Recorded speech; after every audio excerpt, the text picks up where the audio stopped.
Ladies and gentlemen, good day and welcome to Q1 and FY22 earnings conference call of Greenpanel. As a reminder, all participant lines will be in the listen-only mode. There will be an opportunity for you to ask questions after the presentation concludes. Should you need assistance during the conference call, please signal for an operator by pressing star then 0 on your touchtone phone. Please note that this conference is being recorded. I now hand the conference over to Mr. Rishabh Barar from CDR India. Thank you, and over to you, sir. Good day, everyone, and thank you for joining us on the Greenpanel Industries Q1 FY22 conference call. We have with us today Mr. Shobhan Mittal, Managing Director, and Mr. V. Venkatramani, CFO. Before we begin, I would like to state that some statements made in today's discussion may be forward-looking in nature and may involve risks and uncertainties. A detailed statement in this regard is available in the result presentation that was sent to you earlier. I would now like to invite Mr. Shobhan Mittal to begin the proceedings of the call. Thank you, and over to you, sir. Thank you, Rishabh. Very warm welcome to everyone present, and thank you very much for joining us today to discuss Greenpanel's operating and financial performance for Q1 FY22. I do hope that all of you and your families are safe and well. Volumes were lower quarter on quarter due to the second wave of COVID-19. The impact was higher in the domestic markets, especially in the South Zone and on the plywood segment in particular. Plywood revenues were down by 45% Q on Q. MDF domestic revenues were impacted to the extent of 28% quarter on quarter, while export revenues doubled. Net sales were up 247% year-on-year at rupees 299.24 crores. Gross margins were up by 1,194 basis points year-on-year at 56.2%. EBITDA margins were up by 2,969 basis points due to operational leverage in both the segments, continuous focus on reducing wastage, price improvements, and superior product mix. PAT is up by 184% year-on-year to rupees 28.57 crores. Net working capital days at 33 has shown a reduction of 56 days compared to the corresponding quarter last year. Net debt has reduced by 18 crores during the quarter and stands at rupees 358 crores as on 30th June 2021. We are targeting reduction of net debt by rupees 150 crores during financial year 22. Capacity utilizations in MDF are improving month on month, and hopefully a strong platform is being laid for a robust 2022 financial year. I will now request Mr. Venkatramani to run you through the financials in greater detail. Thank you. Good afternoon, everyone. I thank you for joining us to discuss Greenpanel's Q1 FY22 financial performance. I hope that all of you and your families are safe and healthy. In Q1, our net sales increased by 247% at rupees 299.24 crores compared to rupees 86.25 crores during the corresponding quarter. Plywood revenues grew by 132% at rupees 45.27 crores, while MDF sales grew by 280% at rupees 253.97 crores. MDF domestic revenues contributed rupees 200.16 crores, while exports contributed 53.81 crores. Plywood sales volume rose by 124% at 1.75 million square meters, and MDF volumes increased by 221% at 112,735 cubic meters. Uttarakhand and Andhra Pradesh MDF units operated at 82% and 95% respectively, with blended capacity utilization of 91% for both the plants. Plywood unit operated at 61% during the quarter. In Q1, gross margin rose by 1,194 basis points year-on-year at 56.2% compared to 44.3% in the corresponding quarter. Gross profit grew by 340% at rupees 168.29 crores as compared to rupees 38.20 crores in the corresponding quarter. EBITDA margins were up by 2,969 basis points at 22.3% compared to negative 7.4% during the corresponding quarter. EBITDA in value terms stood at rupees 66.59 crores compared to negative EBITDA of 6.41 crores in the corresponding quarter. Profit after tax increased by 184% at rupees 28.57 crores versus loss of 34.07 crores in the corresponding quarter. Our debt to equity ratio stands at 0.51 as on 30th June 2021 compared to 0.80 as on 30th June 2020. Net debt reduced by 18 crores during the quarter to rupees 358 crores as on 31st March 2021. That concludes my presentation. I would now request you to open the floor for the Q&A session. Thank you. Thank you very much, sir. Ladies and gentlemen, we will now begin the question and answer session. Anyone who wishes to ask a question may press star and one on their touchtone telephone. If you wish to remove yourself from the question queue, you may press star and two. Participants are requested to use handset while asking questions. Ladies and gentlemen, we will wait for a moment while the question queue assembles. To ask a question, please press star and one. The first question is from the line of Chirag Lodaya from Value Quest. Please go ahead. Yeah, thank you for the opportunity.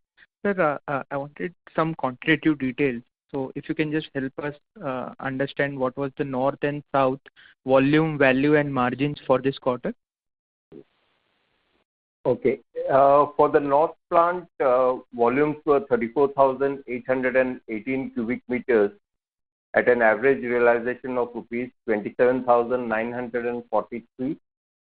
For the south plant, volumes were 77,917 cubic meters at an average realization of 20,108. Of the total volumes, domestic volumes were 78,277 cubic meters at an average realization of rupees 25,571, and export volumes were 34,458 cubic meters at an average realization of 15,617 rupees. Regarding the operating margins, it was 27.99% for the Uttarakhand MDF plant and 21.95% for the Andhra plant, with blended EBITDA margin of 24.26% for the MDF segment. Got it. And so secondly, is there any one-off element in other expense in this quarter? No, not in other expenses. There's one-off item in the interest cost, which includes currency losses. So we had total currency loss of 7.6 crores, of which 0.7 crores is above EBITDA and 6.93 crores is an addition to interest cost. Got it, sir. Got it. Thank you and all the best. Thank you. Thank you. Next question is from the line of Amit Vora from PCS Securities. Please go ahead.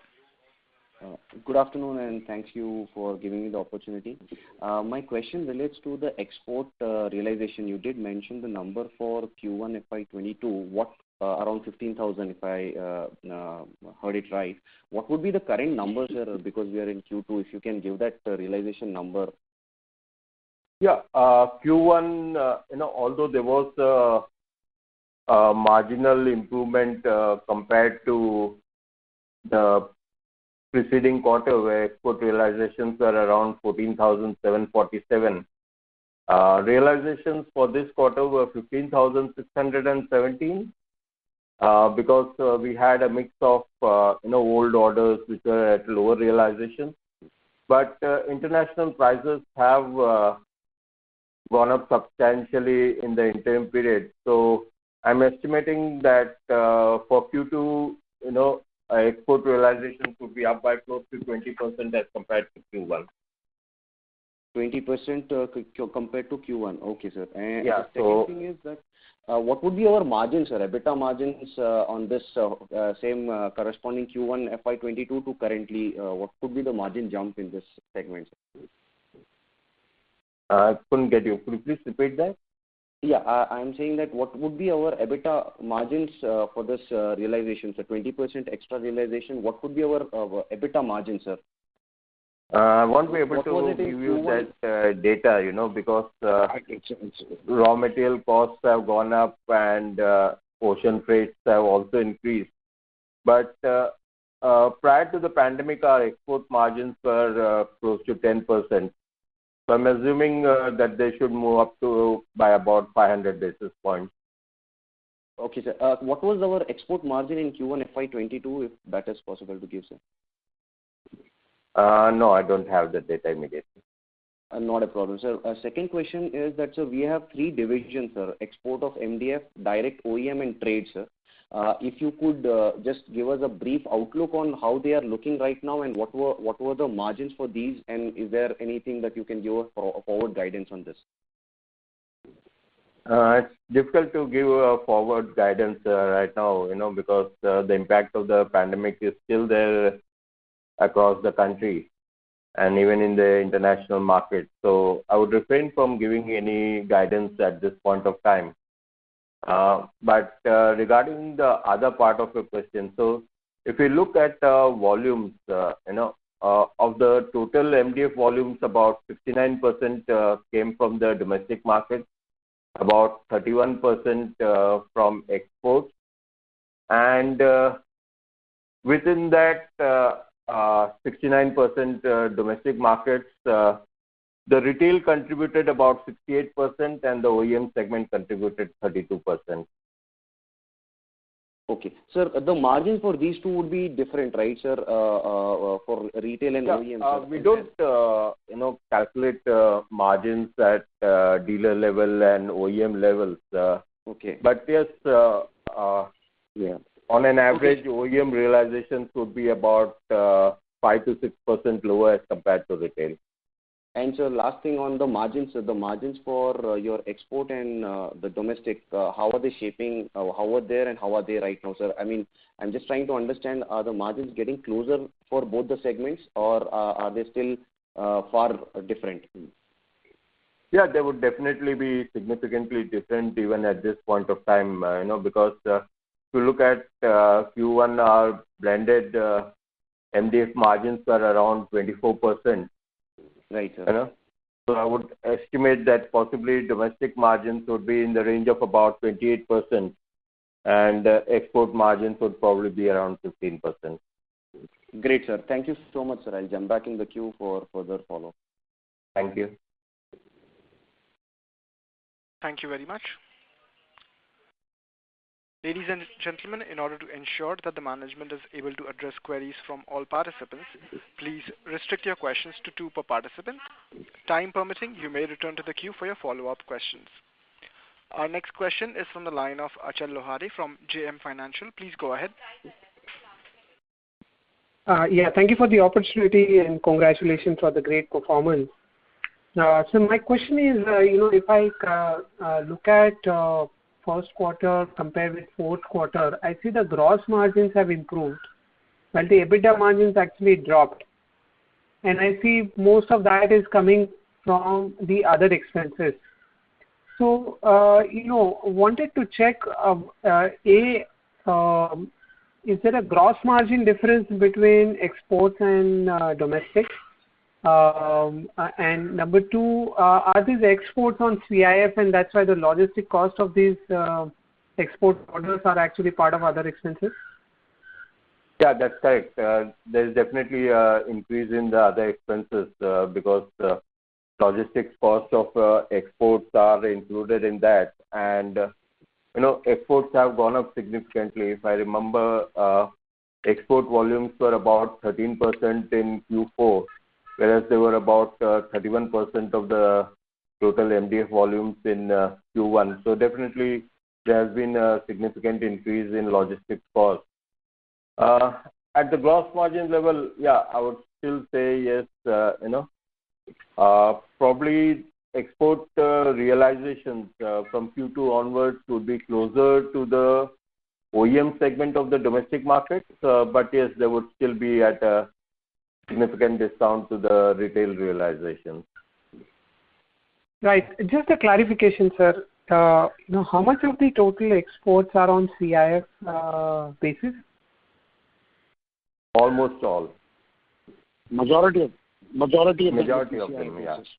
So is it fair to say that the realization increase is also to do with the ocean freight increase, and that's why the gross margin on the face of it will appear higher, but at EBITDA level it could be actually lower, right?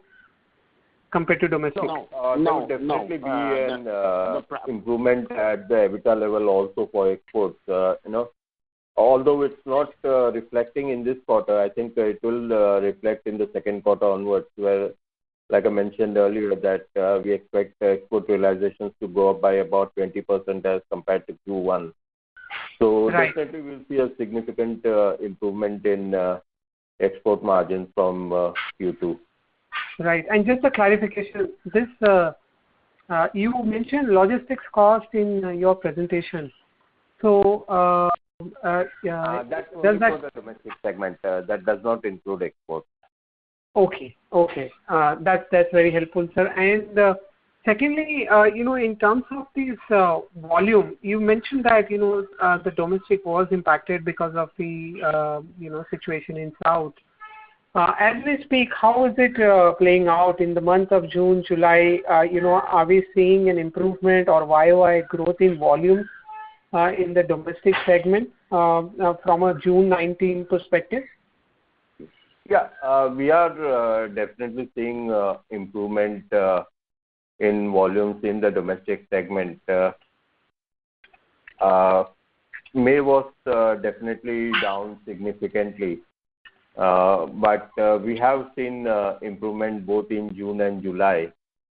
So hopefully, yes, the situation started to improve from the middle of June. So, and we are seeing further improvements in July. But yes, if you ask me whether it's whether we are close to what we were in the fourth quarter, no, I think. We still have quite some distance to travel. So possibly part of that would be made up in Q2 and the balance in Q3, provided there are no further significant disturbances. Got it. I'll come back in the queue, sir. Thank you so much. Thank you. Thank you. Next question is from the line of Ravi Sundaram from Family Investment. Please go ahead. Thanks for the opportunity. Sir, I just have one question. My question is, now in South, we mentioned the demand is improving a bit. We have a new player in the market now, and they have started commercial production, I think, a couple of months back. Are we seeing some oversupply or some demand impact due to a new player coming in? Shubhanji, can you take that? Yeah.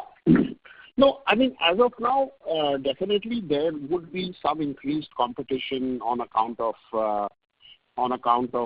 but I think what is also a silver lining at this point of time is that imports into the country are obviously under pressure because of the international pricing and due to the restrictions.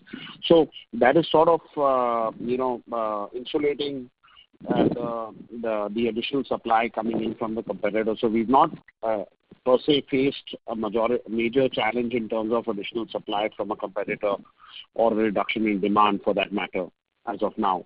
The situation is quite comfortable. Okay. So just that you touched about the import that could come into this country. So a couple of days back, we noted an article which said the finance ministry has not approved the ADD proposal. So what are your thoughts on that? As we see, ADD is not. First of all, is that news correct? And if it is correct, what is the impact? No. So the ADD actually, in all honesty, we were not very hopeful of the ADD coming in any which ways, because Generally, as per WTO standards, if anti-dumping has already been implemented for a period of 10 years, renewal is almost next to impossible to get that. But what is really in the pipeline, and which we are hoping for a positive response, is the ongoing investigation for the countervailing duty. And I think we are expecting notification of that within a week or 10 days or so. And that is what the industry is hoping for, a new preventive measure for imports to be restricted into the country. And regarding the second part of your question, in case that CVD also does not come through, because of the steep increase in international pressure, I think that would divert a lot of supplies away from India. So even if there are supplies coming into India, they would be, possibly very close to domestic prices. So we don't see any major disruption as far as the domestic markets are concerned. Okay. Thanks, sir. That was very helpful. I get back in the queue. Good day. Thank you very much. Next question is from the line of Prashant Kuti from Sundaram Mutual Fund. Please go ahead. Hi. Thank you for the opportunity, sir.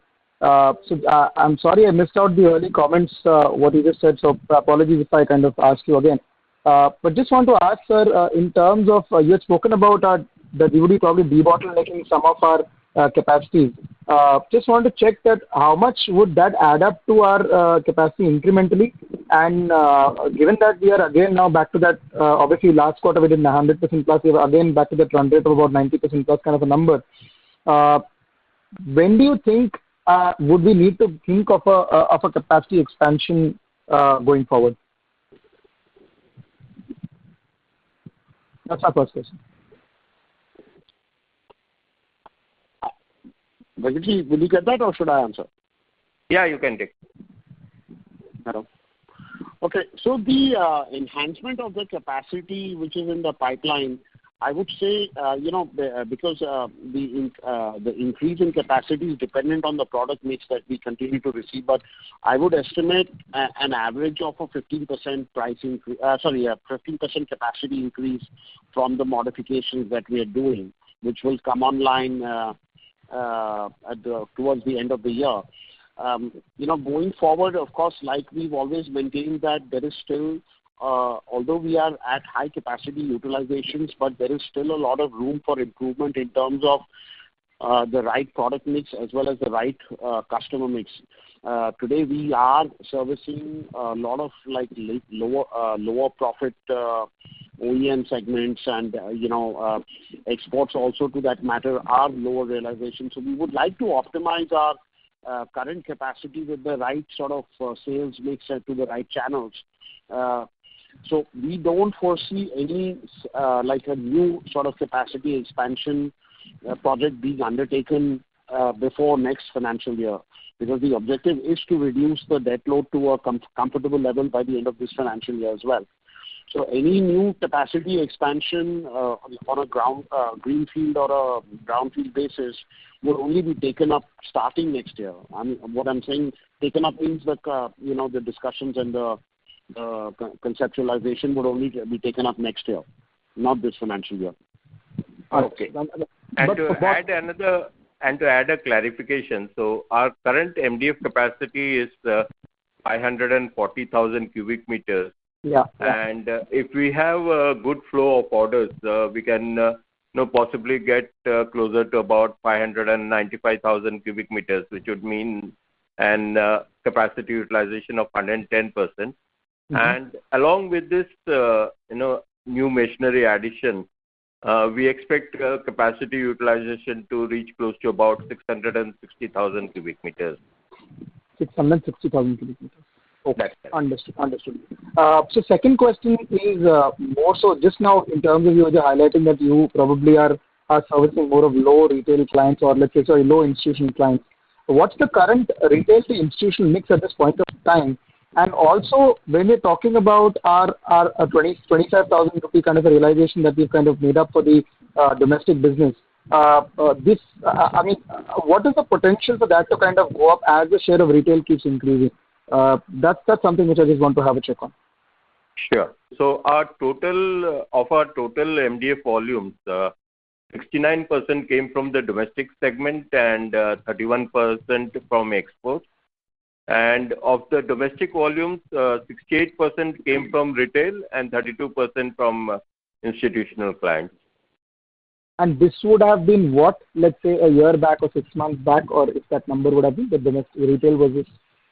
I would say if you look at the corresponding quarter last year, there's not really a comparison because the volumes were significantly lower. Last year in the first quarter we did total volumes of about 20,600, whereas in this quarter we have done about 76,500. So on a percentage basis, the mix was 76% for retail and 24% for OEM. Okay. Now I was checking about a normalized quarter. I mean, during a normalized quarter, let's say Q3, Q4 was a more normal quarter. My question is rather that are we seeing that share of retail to keep increasing, and where do you think that can that share settle down? Like you said, right now it's about 65%, 35%. Do you think that can probably settle at something like a 75% kind of a number, which means without doing anything with the realization, there is actually a scope for realization increase without any price increases alone? That's what I was trying to understand. That's correct. Like I mentioned, the mix was 68% and 32% for the current quarter. And over the next, 9 months of the current year and FY23, our target is to have a mix of about 80% retail and 20% institutional. Sure. And one last question from my end, sir. Sorry to interrupt, but maybe. Okay, sir, I'll come back. Sure. I'll come back. Thank you. Thank you so much. Next question is from the line of Sneha Talreja from Edelweiss Securities. Please go ahead. Good evening, sir, and thanks a lot for the opportunity.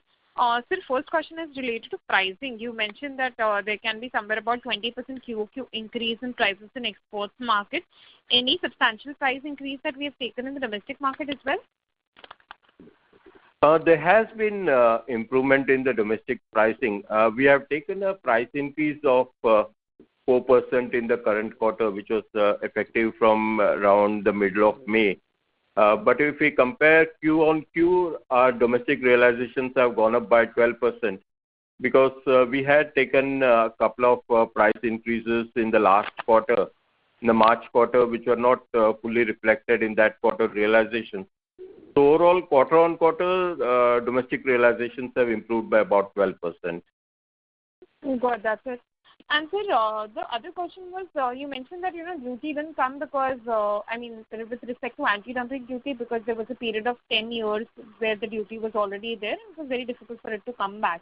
Is there any cool-off period? And because the current imports which are done is more related to the container availability and, the highest freight rates, which may normalize maybe, 6 months or maybe 1 year down the line when the situation normalizes. Is there any provision wherein we can again fight for ADD and by when can that be expected, or is there a cool-off period? I think at the moment, the focus is on the CVD investigation at this point of time. Also with the current international pricing, which will eventually percolate to the Indian supplies as well, pricing will not be that big of a challenge with regards to imports. However, of course, going forward, if CVD, for some reason is unsuccessful and, the dumping prices happen to appear again, then definitely the industry has an option to seek the assistance from the government for the investigations. But this is obviously not being considered at this point of time, because the situation doesn't prevail. Right. Got that. So thanks for that. One last question from my end. We've been hearing a lot of new capacity expansions coming in the in the MD space.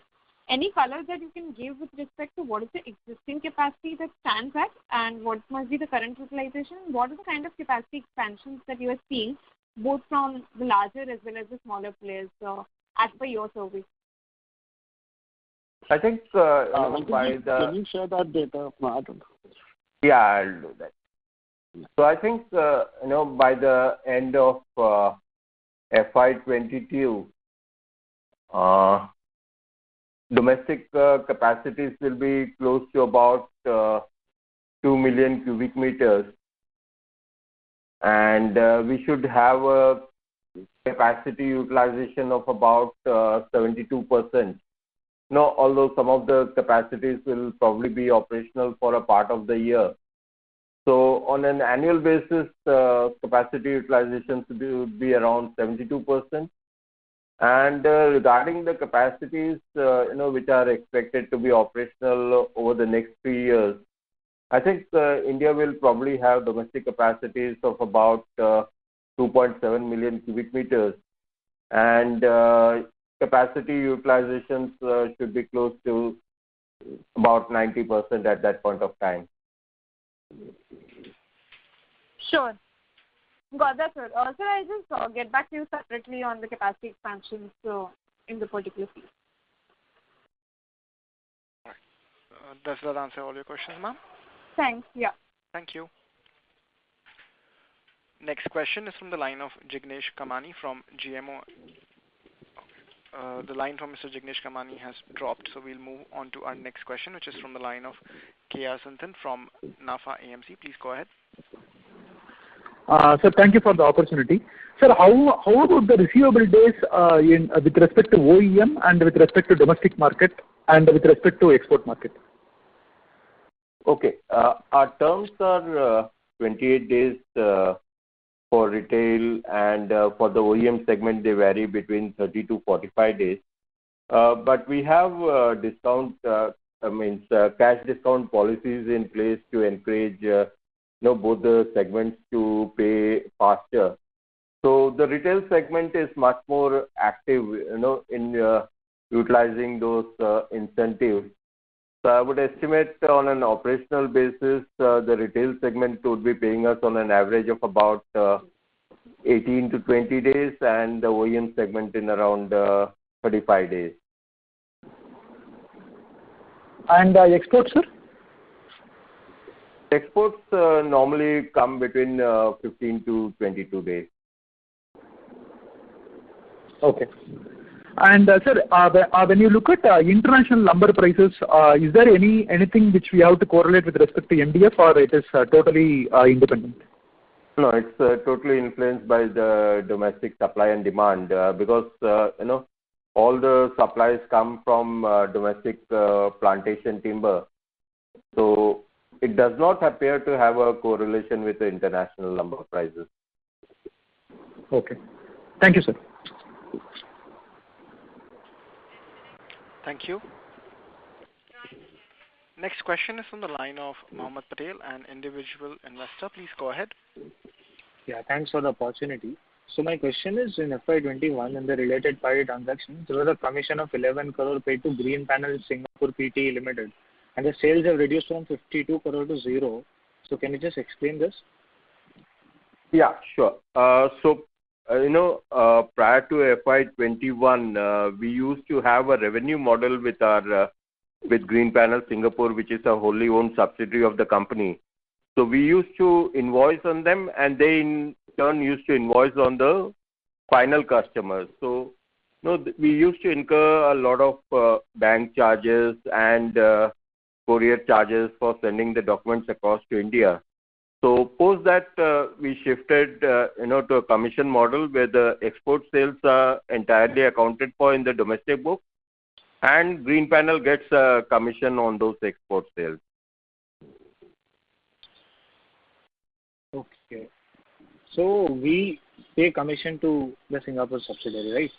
Yeah, that's correct. My second question is that in earlier calls you mentioned that you don't sell to OEMs directly.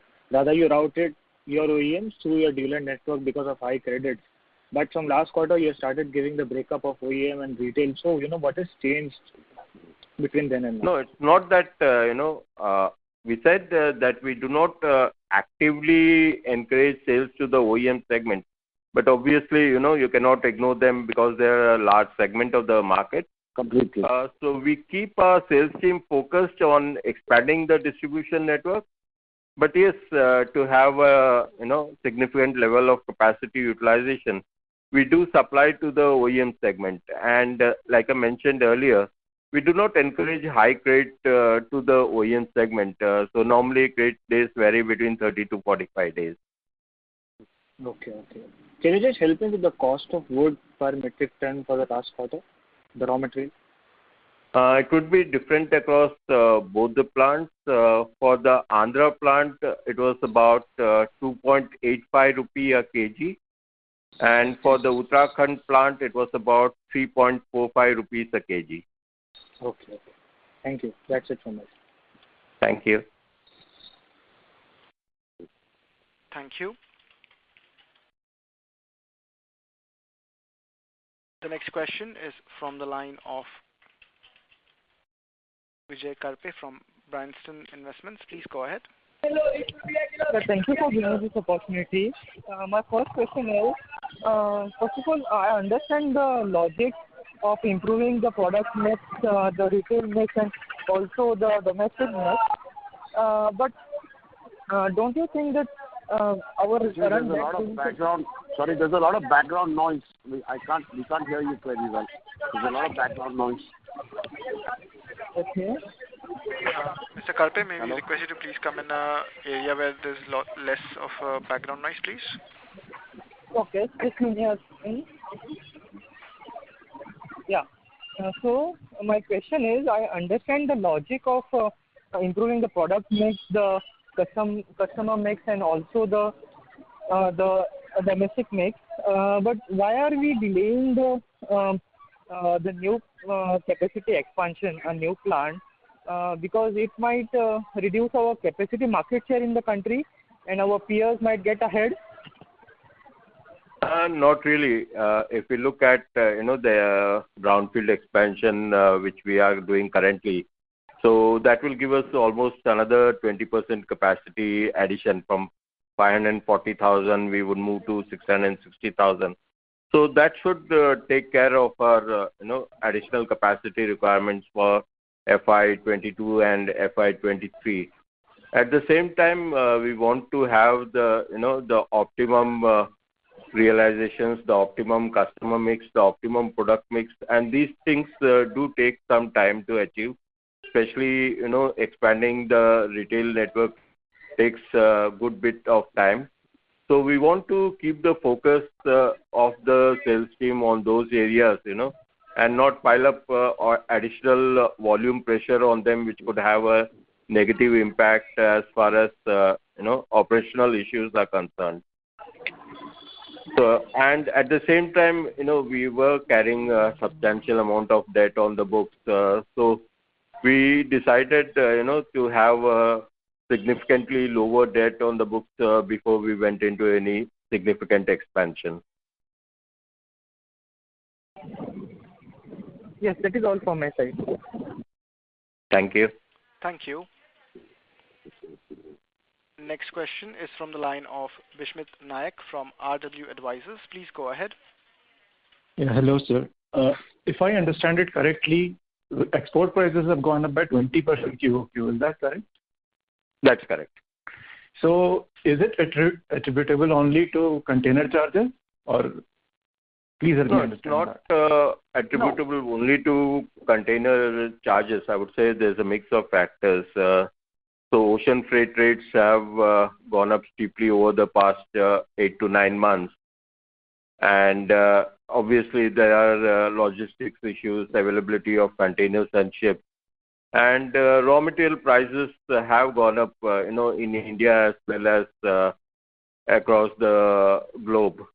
So I think it's a confluence of all these factors which have had a bearing on international prices. So as as the ocean routes stabilize and other factors normalize, should it go back to $200 kind of pricing? No, I don't think that will happen, because like we mentioned, we have seen a 10% increase in raw material prices last year and almost another 5% increase in the first quarter. So I don't think, international prices will go back to around $190 or $200. Okay. And ADD on thick MDF has also been, only from Vietnam we are having it, right, till March 2022. And Indonesian, suppose that all the Southeast Asian nations we can import from them as well, right, the players in India?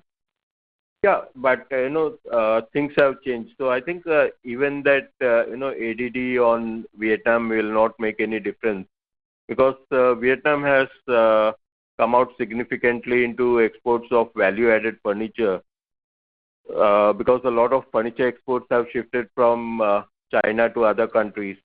So countries like Vietnam and Indonesia are now significantly into furniture exports. So I don't think they would have significant, spare capacities for exports of MDF to India.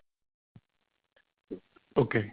And our distribution expansion plans and everything are going on as commentary? No, I won't say it's, because the first quarter was substantially disrupted due to the second wave of COVID. So we hope to cover some of the last ground in the remaining 3 quarters. So one last question from my side. Sorry to sound naive, but Mr. Naik, sorry to interrupt, but maybe please request you to return to the just one. Can I squeeze just one? This is the last one. Okay, what is the difference between if ADD is applied or CVD is applied? What is the difference? If you can help me understand that. It will basically be 2 different levels of ADD. Yes. The CVD is imposed as a percentage of the value, whereas ADD is imposed as a fixed value per cubic meter. So there would be difference in the composition of the duty structure. Okay, understood. Thanks for that. And the logic of implementation is okay. Yeah, that's right. No, you can explain if you. Okay. The logic of implementation of ADD and CVD are very different. ADD basically means if someone's selling material below their cost of general production. CVD is implemented even though they may not be selling below their cost. However, if their cost is lower due to benefits given by their respective governments, whether it is income tax subsidies, whether it is land subsidies, interest subsidies, hence which in turn make their costs lower, that is when CVD is implemented. Okay, and that is prevalent the round in of others. investigation is very different. Okay, understood. Yes. Understood. Thank you. Thank you. Okay. Ladies and gentlemen, we would again request you to restrict your questions to 1 per participant so that the management can address queries from all the participants in the queue. Our next question is from the line of Jignesh Kamani from GMO and Company. Please go ahead. Hi, Venkatji. So if you compare with March quarter, how is the run rate in the July month, both for domestic and export? And just to understand the pent-up demand, if you take out south in non-south market, which open up much earlier than south, how is there, you can say, the pent-up demand and the recovery rate?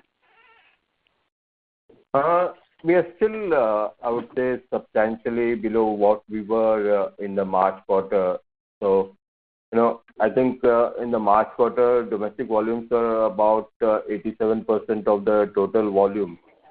Whereas if you look at, the month of June or the month of July, domestic volumes are about 62%, of the total. So yes, there's definitely, scope for significant improvement in domestic volumes. And we are hoping, that as more and more states come out of the lockdown, it's not only, the dealer community which was impacted by the lockdown. Lots of, carpenters also went back to their native villages because, in anticipation of a nationwide lockdown. So that has also disturbed construction activities. So going forward, I think we will continue to see improvement on both the factors. and that should lead to better domestic volumes. But safe to assume that non-South is recovering much faster and close to the March level because it opened up 50-20 days earlier than the South?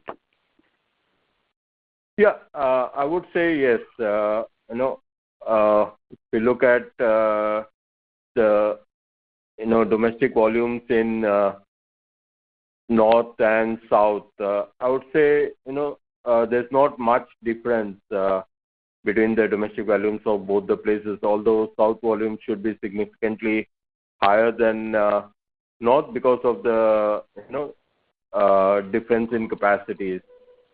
So yes, we are hoping that the domestic volumes in southern and western regions will continue to improve going forward.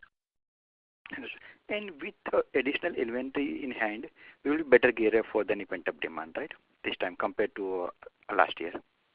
Yeah, that was the reason why we built up some additional inventory in the month of June because we did lose some sales last year in Q2 because of pent-up demand for which we were not adequately prepared.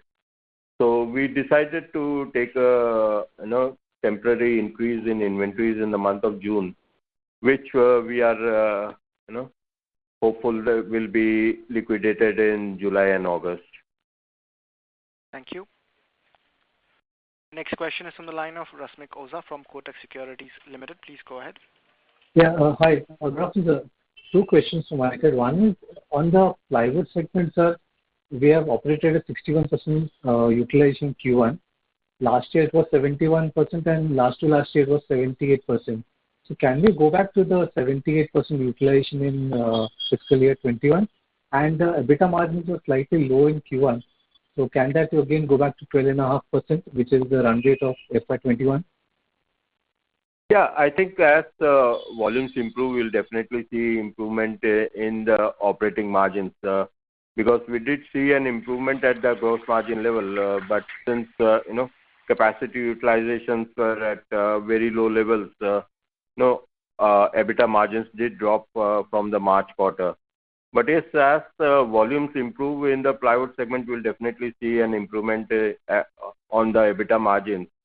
And yes, I would say yes, definitely the plywood segment has been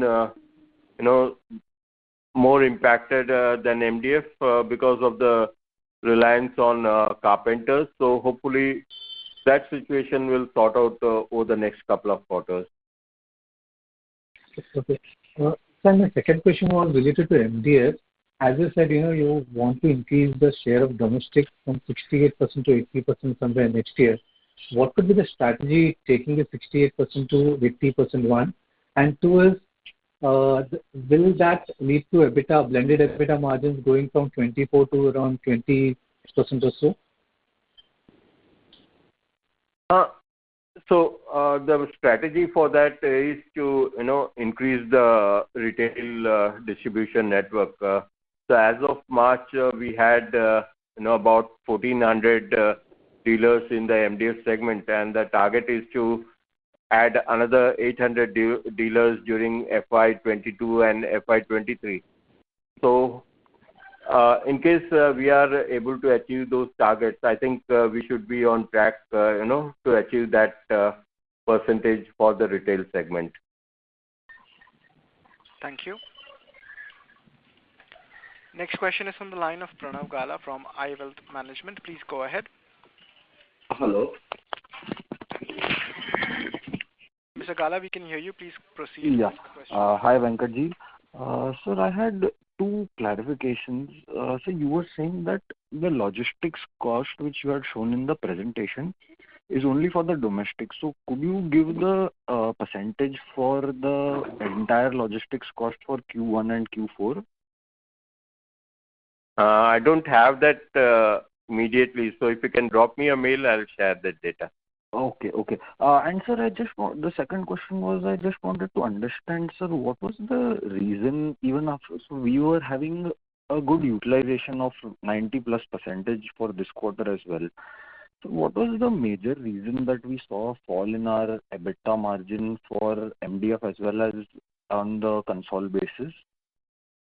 Yeah, that was primarily due to the steep increase in exports volumes. Like I mentioned earlier, the ratio of domestic to exports was 87% and 13% in the March quarter, whereas in this quarter, the mix was 61% for domestic and 39% for export. And since exports realization are significantly lower than domestic, so that has an impact on the EBITDA margins. Thank you. Next question is from the line of Karan Batelia from Asian Market Securities. Please go ahead. Hi, sir. Congratulations for a good set of numbers, and thank you for the opportunity. Sir, in FY21, we had to forego a lot of export orders because of the logistical challenges, and we did somewhere 80,000 CBM.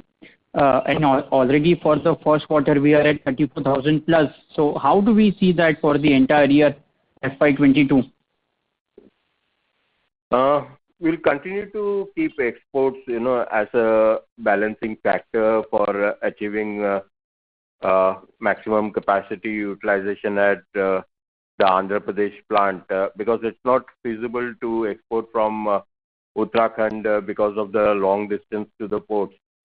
So exports will continue as a balancing factor, and as the domestic markets improve, we'll be reducing the exports volumes accordingly.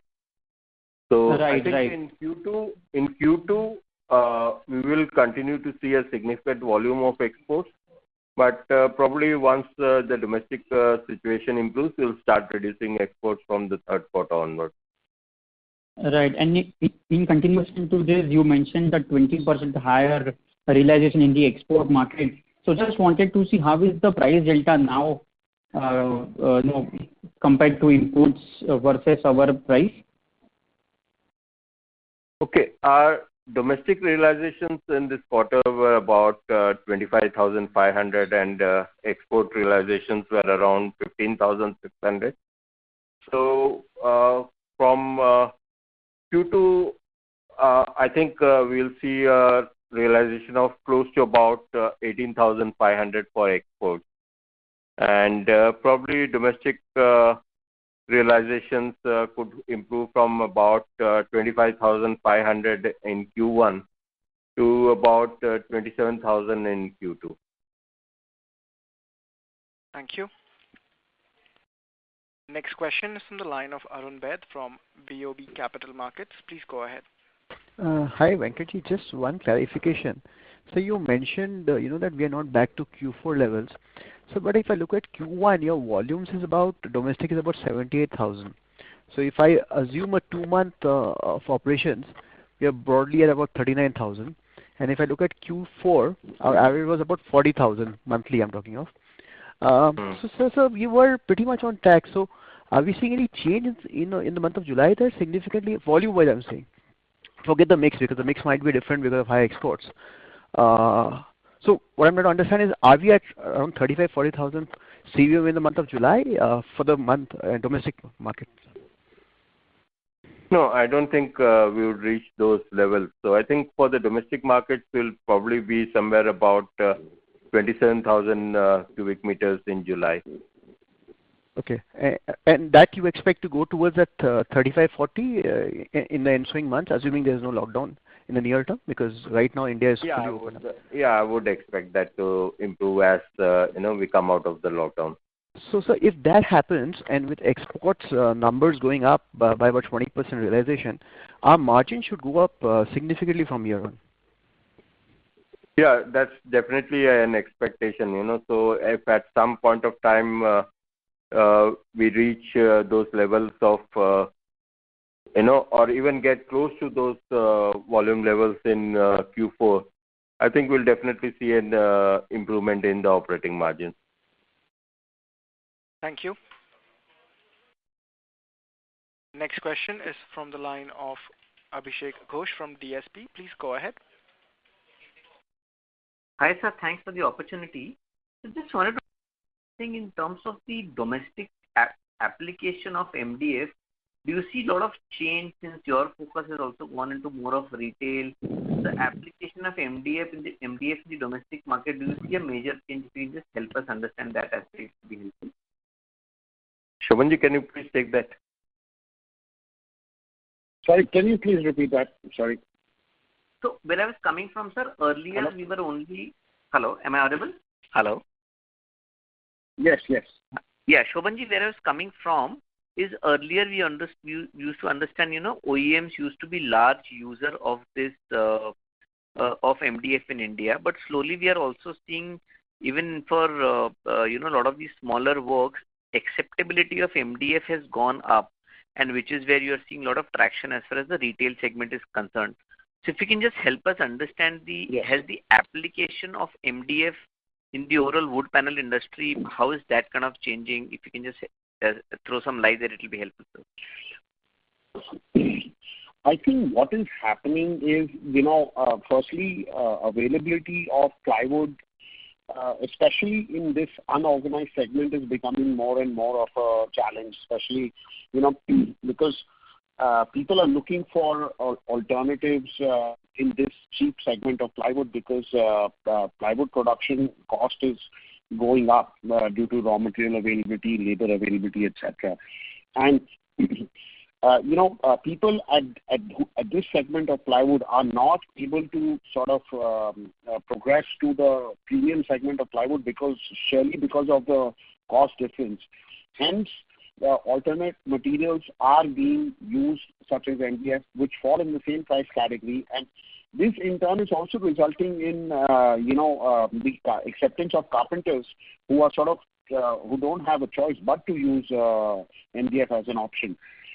I think the other thing also is that because of the sort of widespread acceptance of ready-made furniture coming into the market and their price point, fabricators of furniture also have to sort of compete, and in those segments, then obviously MDF becomes a much more lucrative product because of the price point and the convenience and the time for conversion that it offers. There are multiple factors that are contributing to the wider acceptance of MDF. At the same time, of course, because a larger number of MDF producers are present in India today, they're all jointly, putting in effort to increase acceptance of MDF. Even in rural areas, the older traditional users of MDF continue to prevail, but people are starting to use MDF in new sort of applications. People have realized that painting cost on MDF is much lower than it would be on, as opposed to trying to put a laminate or a veneer on plywood. Hence, newer modern applications are coming up. Solid colors are painted panels with solid paint are a new trend that are being accepted widely. People are no longer choosing to go for veneers or laminates for that matter. So that is also increasing acceptance of MDF. So I think it's a mix of multiple things. It's new applications plus, compulsion due to non-availability of cheap plywood, plus at the same time increase in acceptance of the product. Thank you. Next question is from the line of Jigar Shah from ICICI Securities. Please go ahead. Thank you for the opportunity. Sir, have we recovered 100% in July as against March monthly quarter of in terms of MDF volume for both domestic and exports? No, like I mentioned, we are significantly below MDF volumes in March for the domestic segment. So, as I recall, MDF volumes were about 41,000 in the March quarter, and we expect to touch about 27,000 in the July quarter. So definitely we are, significantly below March level. Thank you. Next question is from the line of Adish Mehta, an individual investor. Please go ahead. Hello, sir. Yes, Mr. Adish. Yeah, please go ahead. Yeah, hi. This is Adish from Moti AMC. So my questions have been broadly answered. Wish you all the best. Thank you. Thank you very much.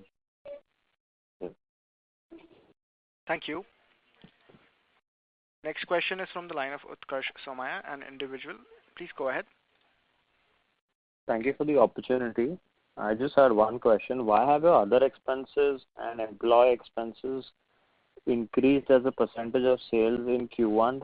And what is your normalized finance cost, excluding your foreign exchange profits or losses? Thank you. Yeah. Other expenses have increased because of a significant increase in the volume of exports and the ocean freight costs, container handling expenses, agent handling expenses. All these are accounted for in other expenses. So since we have seen a significant increase in export volume from levels of about 18,000 in the March quarter to about 34,000 in the June quarter. So other expenses have increased. Increase in employee expenses is partly due to a lower turnover in this quarter. Our sales were, I think, about 22% lower in this quarter compared to the March quarter, and also the impact of the annual salary increment. Thank you. Next question is a follow-up from the line of Chirag Lodaya from ValueQuest. Please go ahead. Yeah, sir, two questions from my side. So first, you said that Q2 realization, domestic realization would be around 27,000. So is it May pricing being reflected for the full quarter, or there is further price increase which you have initiated in the month of July? No, it's part of the May prices increase getting implemented in quarter two, and also some improvements in the product mix. So I think we'll probably see higher volumes from club and exterior grade products, which have a significantly higher realization. Thank you. The next question is a follow-up from the line of Mr. Prashant Kutty from Sundaram Mutual Fund. Please go ahead. Yeah, hi. Thank you for the opportunity, sir. Just one clarification I had. So while we continue to see a debt reduction quarter after quarter, and I think you always maintain that you probably would want to become debt. So just wanted to know, is there any change in the timeline of that becoming debt-free sooner? Can we probably expect something like this happening in this year itself? Just wanted to check on that. We don't have a target to be debt-free, because growth will always have some amount of debt. And I think, for at least the next capacity expansion, we will be taking some amount of debt because internal accruals will not be able to finance the entire capital expenditure. But yes, our target is to bring the debt levels to about slightly below 200 crores before we get into the next phase of expansion. So currently, our debts are about 405 crores at the gross level and about 358 crores at the net level. So we want to bring the net debts to below 200 crores before we get into the next phase of expansion. Thank you. Ladies and gentlemen, that was the last question. I now hand the conference over to the management for closing comments. Over to you.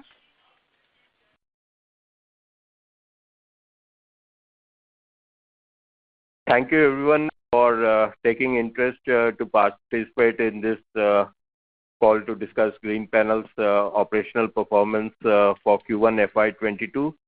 And I hope that you will join us in future calls for the next quarter and subsequent quarters. And in case any questions have been left unanswered, please drop me a mail so that I can revert. Thank you very much. Thank you very much, members of management. Thank you, everyone, and be safe. Thank you.